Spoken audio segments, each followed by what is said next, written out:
берегу моря, да? Ладно, ну что, давайте я дальше почитаю. Все это все очень романтично, про море. Как проснется сегодня ветер, засвистит, зашипит, задует. Так мечта в изумрудном свете оживет и восстанет, чую. Безупречно лазурным цветом расплеснется в ладонях море. Я мечтаю о вечном лете и о том, что случится вскоре. А в порту бесконечные песни, заливаясь, поют альбатрос. Но пока мне Урал-кудесник приготовил опять морозы. Понятно. Вот. Это вот так всегда. Возвращаешься на Урал, а там прохладно. И вот когда возвращаешься на Урал из путешествий... Это чайник, чайник. Это чайник, может, вы... Нет, он засвистит. А, ну ладно. Откуда все-таки не чайник? Ну, оттуда Я еще. его выключал. Я снова Ладно. поставила. Так, почитаю дальше про Петербург. Этот культурный Питер, город сплетенья судеб, где надеваешь свитер, так как с каналов дует. Снова встречает Невский, толпы людей проходят, кони сияют блеском, слышится звук мелодии, алый закат над Финским. Снова проходит лето, можно уйти по-английски, но я вернусь с рассветом. Ну, вообще. Да. Романтика. Романтика, это прям в Питере была и написала. Очень романтично. И опять про Петербург.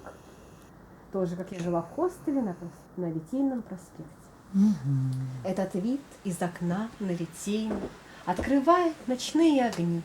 Вот бы снова побыть вооруженным, вспомнить эти прекрасные дни, прокатиться по серым каналам, покормить молодых голубей, посидеть на Балтийском вокзале, прибежать бы в наш хостел скорее.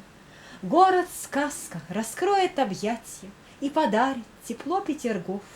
Разовьется красивое платье, по камням пойдет стук каблуков, и мелодия скрипки польется сквозь ночные каналы легко.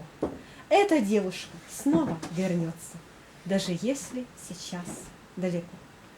Ну, вообще. Эта девушка, это Марина Цветаева? Ну, эта девушка я! А, это девушка. Нет, ну я намеков не Ну, и то, что понимаю. я вернусь Я в город, почти, где жила да. Марина Цветаева, тоже не исключается. Ну Почему? да, так нет, ну я прекрасно. уточнила. Да, это я. Ну, про себя тоже написала. молодец. Так жила сегодня с Мариной Цветаевой, что действительно трудно часто провести. А не надо Да, разделять трудно, Цветаеву и да. меня. Все хорошо.